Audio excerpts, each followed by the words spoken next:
Yes, Judges. Hello, Dan. How you doing? You What are you all up to, bro? I'm actually watching the football, mate. This Surfshark VPN is a lifesaver, mate. You can watch the football with a dodgy Wi-Fi, even at the Emirates when you've got a big crowd there and everything like that, watching the football. Unbelievable. Easy to set up? Well, it must be if you've done it, mate.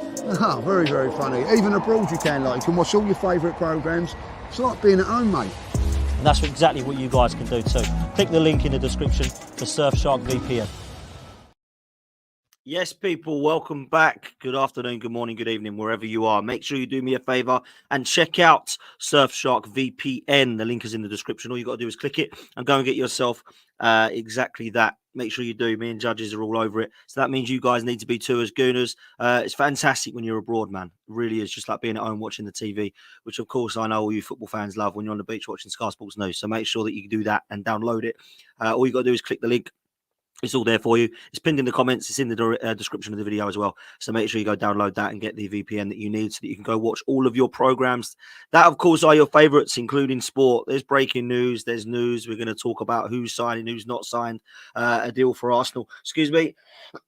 Excuse me.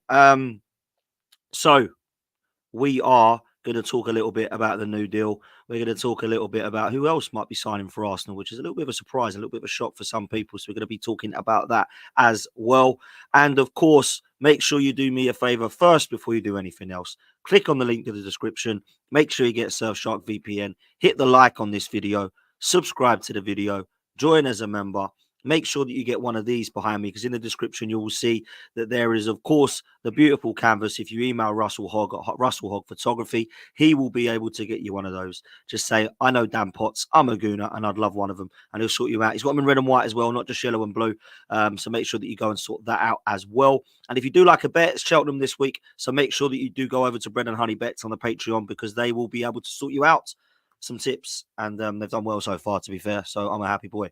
Listen. Let's talk. Let's talk football. Let's talk, of course, about Benjamin White. Ben White has signed a new deal at Arsenal. It's beautiful to see. I actually think he's been probably one of our best players since the new year. And I wanted to talk about his performances. I wanted to talk about what this means for Arsenal. I want to talk about whether you believe it has been a good signing now at 50 million, which lots of people scoffed at. Not just Arsenal fans, neutrals as well. What are they paying that much money for Ben White for? It will not be a deal that works out. Well, it has worked out in my opinion. And I want to talk a little bit about him at the club as a player, where we see his future, how we see his future evolving. Do we see him as someone that's good on and off the pitch? Do we see him in someone that's actually quite versatile? What's his positives? What are the negatives? Let's talk a little bit about Ben White. It'd be good to get your opinions in the chat.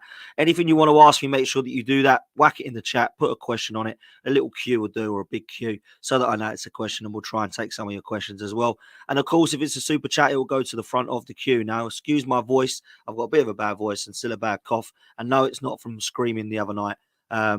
It is just something that I just cannot shift at the moment. It's cold. I think I've got one of these 100-day cold things that are going around, which is driving everyone insane.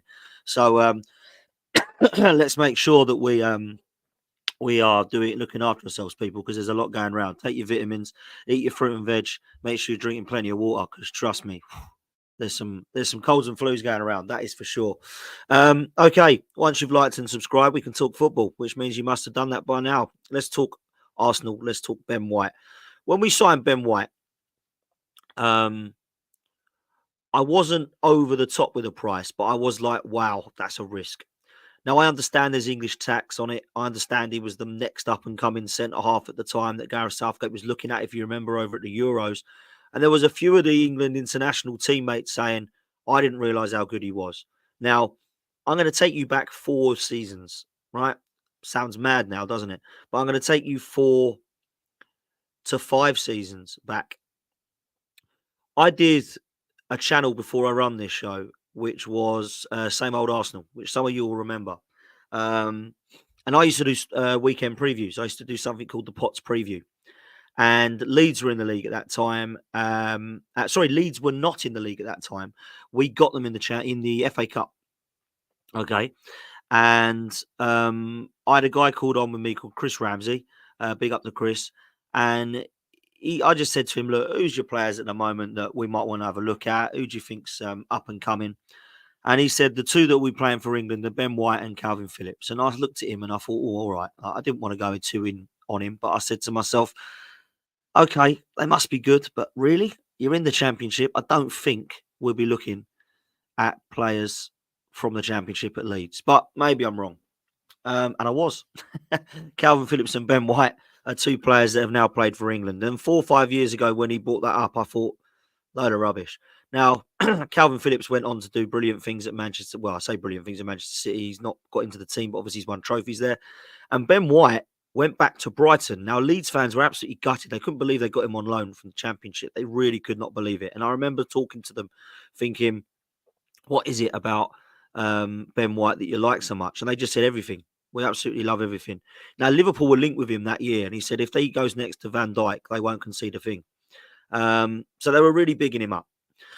He then went back to Brighton and had a season there where, of course, Arsenal then got a heads up of what, like, we all got to see him in the league. And then he got called up to the England side. And he was playing to start with under Gareth Southgate, to be fair. He wasn't playing every game, but he was getting more of a look in than, of course, he is now. And then when we were linked with him and I heard it was for £50 million, I thought, yeah, that's obviously what Brighton want, but they ain't going to get that. He's probably £25 million worth defender. And I thought to myself, we're going to pay this 40 million. Now, this 50 million. Now, if you remember, we went in at 40, 42, 44, 46, 47. We were creeping up. And I thought, look, if we really want him, they clearly want £50 million for him, Brighton. Saidu, by the way, are brilliant at selling players, right? So we knew straight away that he was going to be like that. Now, highly rated, a lot of pressure on his shoulders. A centre-half that I thought had something about him, but I didn't look out and go, wow, if I'm honest with you, ladies and gents. I didn't sit there and go, wow, this is the player that I need in my team. He is our Tony Adams. I never did that once. I looked at Gabriel and I thought, wow, you could be the closest thing we've had to Sol Campbell in a while, but I never did that with Ben White alongside him.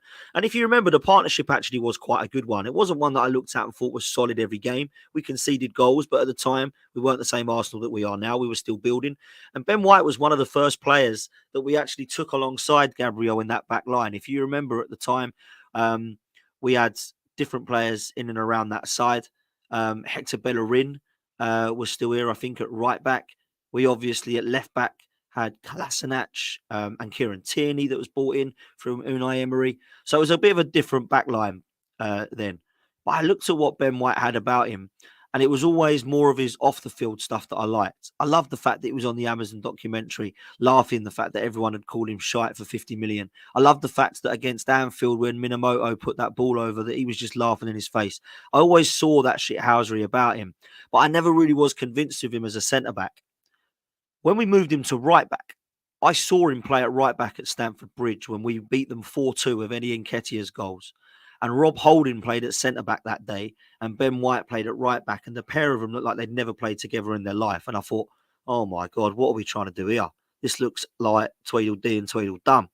So when I found out that he was playing him at right back, I wasn't a fan. I thought, I'm not sure he can play there. Like, I like him as a centre back just about, but has he got the ability to overlap and go forward? Does he have the attributes and the pace to be able to play on that right-hand side? I've not seen this yet, so it was all question marks for me. And then we went to that title run season last year. I thought he was immense. I thought he was one of our best players, consistently good, underrated, under the radar, never got the plaudits and credit we believed he deserved. Starting to see that again now, by the way. I don't think a lot of people are talking about Ben White. It's all over the news about Erdegaard. It's all over the news about Saka. It's all over the news about Havertz. It's all over the news, to be fair, about Saliba and Gabriel's partnership. But nobody wants to talk about Ben White. And I think he's had probably 18 months at Arsenal, or probably 2 seasons actually at Arsenal, where he's been a little bit up and down positionally. He's been at centre-back. He's been at right-back. We're not quite sure what position is his best. Now we've seen it, and right-back is. He's been really good. He's good in the air. He's got physical presence about him. He gets stuck in. He's good at intercepting. He can hold his man up. He can overlap, which we're now starting to see. And now what we're starting to see from Ben White since the turn of the new year is he can invert. And that's why I think he's flourished, because I think he's been able to show that he can play football. He's very comfortable with the ball at his feet, and I think he's got a very intelligent footballing brain. And I'm not so sure that we've ever seen that side of him because we haven't really used him as an inverted fullback. But I always asked why we didn't do that. Why did we not use the right-hand side as a little bit of an inverting role when Zinchenko was out? Why did we play Kieran Tierney there and ask him to invert when all we needed to do was allow Tierney to do his thing and allow Ben White to invert, which I still think is an option, by the way. I know we've got Kieran Tierney coming back and people want him to go, but it wouldn't be a massive, like, I wouldn't hate the fact that we keep Kieran Tierney this coming year because I love the player. I think he's fantastic. But Ben White's shown why he can actually be the player that we wanted him to be when we signed him, I suppose, now. A warrior, a leader, someone off the field you can rely on, someone that actually gives 0 Fs about how he is perceived.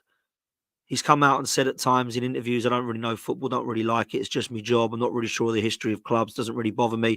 And that really sort of got people's back up. And do you know what? It was a stupid thing to say. It was. Looking back now, it was a silly thing to say.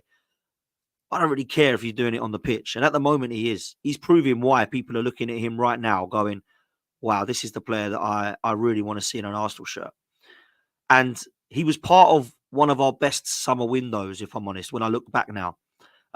We were well short in this window, by the way, because we still needed a striker back then that we didn't get, because we didn't even have Jesus. We had Aubameyang and Lacazette still. We didn't get a midfielder like a Declan Rice, which we now have. But at the time, I remember thinking, we've covered 6 positions. I don't know what these 6 players are going to be like, but we've signed 6 players in one window. We signed Ramsdale in goal. We signed Tomiyasu at right back at the time. We signed Nuno Tavares at left back. We signed Ben White. We signed Martin Odegaard. And we signed Sambi Lokonga. So apart from Lokonga and Tavares, who haven't really managed to get first team football in the Arsenal side, the others have been good signings. Whether you want to replace and upgrade Ramsdale now or to Raya, that's fine, but he's been a good signing for Arsenal, as has Odegaard, as had Tomiyasu when he's fit, as has Ben White, and of course as had Martin Odegaard. So I look at the players now and think, yeah, do you know what?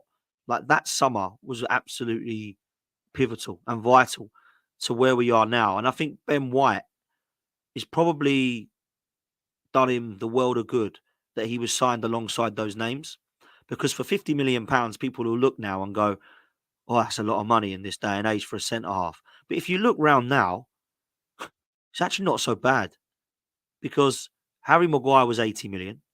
Gvardiol was nearly 90 million. If you look at the players like Mark Guehi now, if Palace were to sell him, he'd be £50 million, at least, because of the way the market is. If you look at players like Max Kilman at Wolves or Branthwaite at Everton, they're not going to be 20 million. They're going to be Ben White money. So when you look at it now, it's not a bad signing at all. I can understand at the time that people were questioning it, because no one was spending 50 million on unproven centre-halves just because they were English, right? But this has been a really good signing. And I'm so glad he signed a new deal. I like everything about him. I think he's been one of our best players this season from the 2024 period onwards. And I think that we did question his performances. There was a lot of rumours that he was carrying a knock, but I'm not so sure I believe that, to be honest. But when you look at the start of the season, probably season starts August right the way up to about November, December, he, along with Havertz, was one that I was looking at thinking, what's happened to you, man? Like, Ben White, what has happened to you? Because Havertz, yeah, you're still trying to prove yourself, and it ain't a question of what's happened to you, because you're doing what you did at Chelsea for the last few, and he's now improved. But Ben White, he was not that great. He was okay. It wasn't anything spectacular. I hardly saw him overlapping.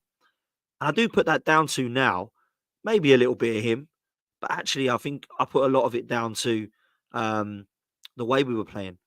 We didn't want our fullbacks overlapping.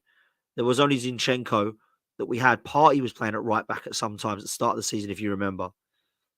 So I look back now and I think, yeah, maybe it weren't Ben White. Maybe it was tactical. Maybe it was this controlled football, possession-based, wasn't allowing Ben White to express how he wanted to play as much as the previous season. But now he's allowed to play. He's looking great, I must say. He's looking very good as well. Very, very good. So, Ben White, big up to you, man. I have to say, you're a player that I've always liked off the field. He's a player I've always liked when it comes to the media. I think he's funny as well. But also what I like about him is when he lines up in the tunnel like he did against Sheffield United, you see that he actually wants to win. He came out in an interview and he said even when he plays Uno with his partner, he has to win. I love that. I love that competitive side. I love the mentality of that. I love the ambition to win. And I'm looking at some of these players now coming out of this Arsenal side, and you can see that it's been injected in them, that they want the hunger to win. I think last season hurted them. I look at what Mikel Arteta said about some of the players. I look at what Mikel Arteta said about last season hurting him. I look at what David Raya said, Champions League or Premier League. I want both. I love that, man. I absolutely love it. You know, David Raya said the complete opposite to what Ramsdale did the other day in an interview. We need to make sure that we're concentrating until the last minute of the game. And Ramsdale was the opposite. Oh, I can't concentrate for 90 minutes. I have to dick around with the crowd or I have to do something else. And then I'm okay for the next 15, 20 minutes. That's not what you want in a goalkeeper. You know, silly thing to say. So I think Ben White standing in that tunnel can tower over people just like all our other back halves can do. Yeah. We got Saliba, we got Gabriel, we got Kivior, we got Havertz, we got Rice, we got Ben White. These are warriors, mate. They're monsters. They tower over you. They're all between 6'2" and 6'5". That's what I want in my side. And if you take us back to the Invincible season, that's what we had with Henry and Bergkamp in the tunnel, with Vieira and Gilberto, with Colo Torre and Sol Campbell and Lauren. They were all absolute units. They used to tower over you. And you used to kind of feel threatened in the tunnel. You used to win it in the tunnel. Yeah. So that's where I'm at right in a moment in time, thinking, how can we get to a stage where we're now back to that elite mentality and those attributes? And I think we're now starting to see them on the pitch. And I'm going to do a stream on that and a show on that as to what I believe Arteta was thinking when he was selecting and recruiting some of these players. So that's Ben White. There is, of course, rumours, of course, that we're getting another player signing a new deal. And this new deal has been rumoured by a couple of journalists online. I don't know how reliable they are. But this Arsenal player is going to be signing a new deal potentially. And it might shock a few of you. It might be a shock extension deal. I'm not so sure that people would be massively shocked by it, but some might. I think judging on this season's performances, it would be justified. I'm, of course, talking about Jorginho. Jorginho has done his job in an Arsenal shirt, and I'll tell you why. He was bought last January for 10 to 12 million pounds, and I think that we've got 10 to 12 million pounds out of him. I really do. When you look at what we have asked of some of the midfielders in the last 10 years, El Neni being one of them, £7 million, he's paid that back. Jorginho's paid that back already. He's allowed us to win massively important football games, particularly this season in the Emirates against Manchester City and Liverpool. He's been one of our best players in this 2024 year. And we haven't missed Thomas Partey once this season. Now, it's not only just down to Rice, by the way. I think Jorginho plays his part in that. Rice is allowed to play this 8 role, which I like him in. Some people don't, but I do. I think he's going to be an absolute beast there. And I honestly believe that we're in a position right now where we have got a midfield revamp that could need happening. And Jorginho might stop that revamp from being extreme. And what I mean by that is there's only really Declan Rice that I can guarantee is going to be wearing an Arsenal shirt next season. Because Thomas Partey has fitness concerns. We know all about it. There's rumours that Saudi Arabia will be sniffing around him. There's rumours that Saudi Arabia will be sniffing around El Neni, but his contract's up anyway and he's going to be going. Jorginho is the only one left. And I just think that if Rice was to get an injury, Jorginho would be the only guy there to play in that DM role. Now, there's rumours we're going to probably buy 2 midfielders in the summer to replace and upgrade on those that I've just discussed. But Rice won't be one that's upgraded on. Jorginho would be a backup. And at the age of, I think, 31, 32, I think he'd be a fine backup still. I've not seen anything this season that shows evidence of him declining as a footballer. It wouldn't be a deal I look at and think, that's poor keeping him. He's been trash for the last 2 years. He hasn't been. He's been far from it. He's been a leader. He showed experience on the pitch.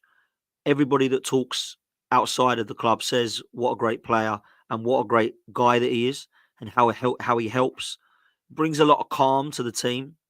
And I think he gives balance and pace to the game, which sometimes slows things down and calms things down when you need it. So for me, Jorginho and Rice should definitely be kept in his Arsenal side. There's question marks over Partey, not for his quality, but for his ability to keep fit. And there's definitely an upgrade needed in there, whatever, because El Nenny's going. I don't think we're going to keep Sambi Lokonga or Patino. I think they're both going to be shipped out. And there's question marks over what we do with Vieira and Smith Rowe. Havertz and Erdegaard definitely seem to be like they're staying. And I think Smith Rowe, if you speak to Arteta, will probably want to keep him, but I imagine they'll probably both want to go, him and Vieira, because they're not getting game time along with along with Eddie Nketiah and Reece Nelson. But when I look at what's happening in central midfield, there's a couple of options that we can get there. Zubimendi being one of them that's mentioned. A lot of people are saying that that's 50 million release clause that might be released. I like the look of him. I think he's like similar to Jorginho as opposed to similar to Rice. And I still think we need a box-to-box as well as Zubimendi. So we're going to need potentially Jorginho, Rice, Zubimendi and one more. And I would love us to go all out to sign De Jong. I think Barcelona need the money and I think that he would be happy to leave. I'd be really, really, really, really happy with us going for that signing over somebody like a Douglas Luiz. I think Kefren Turam and Yusuf Fofana would be two good signings, but they're going to be a risk coming over to a different league that are at that young age. But I really like the sound of De Jong, Rice and Erdegaard in midfield. I think that sounds like a beastly midfield with, of course, Zubimendi and Jorginho to back that up. And Partey if he wants to stay. I mean, Partey can still stay here. You know, they could offer him a new deal. We've no idea. He's literally 30 years old. He's unfortunately not playing like that. He's playing like he's 40 because he can't get through a game. But we need to look at it right now and say, let's be happy with our midfield right now, but know that we need to upgrade it in the summer. That's what I would say. So that's what I'm at. Jorginho, shock extension potentially, although some of you might not see it as a huge shock with his performances of late. Ben White signs a new deal. And let's finish there with Ben White talking about England. A lot of people are saying that he's declining to go with England. That means he is done with Gareth Southgate. I don't know what's happened still. I don't know if it's something he's done to offend him personally on a man-to-man level. I don't know if they fell out by their personality clash or if he just believes that he is selecting players that don't deserve to be in the team ahead of him. And I would question whether it is the latter. Because I look at what Ben White has done and achieved at Arsenal, there is no way he should not be getting in the England side. He can play at centre-back or right-back. Okay, he might not get ahead of Trent Alexander-Arnold, Reece James or Kyle Walker as a right-back. But he's been better than all of them other than Trent this year at right-back. At centre-back, there's no way Harry Maguire and Eric Dyer should be getting in ahead of him. There's only John Stones that deserves to be better than Ben White. Maybe Branthwaite because he's played at centre-half very well. I like the look of Max Kilman. I think it's fair to say Tomori and Guehi have got England experience ahead of him at the moment. But let's be real. It's absolutely mad that he's not getting in the England side. But he will the minute Gareth Southgate goes. Let's bring this up from Kyle, who says Ben White declined the England call-up. And then apparently Southgate has said, I spoke to him post-Qatar and there was clearly reticence on his side. I don't know why that is, but I have to respect that the door is 100% open, but he's currently not available to us. That basically means he said thank you, but no thank you. I think he knows that Gareth Southgate's got one more tournament, and I think he knows Ben White will 100% play. The only bad thing I will say is that he's rejecting his country, and I know he isn't, but it does look like that. And I know he isn't the reason why he's doing it. He's not doing it because I hate England. He's doing it because he's not a fan of Gareth Southgate, let's say. So let's see what happens for the future of Ben White. I think he'll play for club and country at the highest level, and I think he'll win trophies. And that's why I'm really happy that he signed the new deal. So we're going to leave it there, guys. Listen, please do me a favor. Make sure you hit a like on this video and make sure you subscribe. Click the link in the description to Surfshark VPN because that is what myself and Judges have got. And we absolutely need to get you guys involved in it because it is a fantastic product. So make sure that you do that, please, people. We are out of here. Take it easy. Yes, Judges. Hello, Dan. How you doing? You all right? What are you up to, bro? I'm actually watching the football, mate. This Surfshark VPN is a lifesaver, mate. You can watch the football with a dodgy Wi-Fi, even at the Emirates when you've got a big crowd there and everything like that, watching the football. Unbelievable. Easy to set up? Well, it must be if you've done it, mate. Oh, very, very funny. Even abroad you can watch all your favourite programmes. It's like being at home, mate. And that's exactly what you guys can do too. Click the link in the description for Surfshark VPN.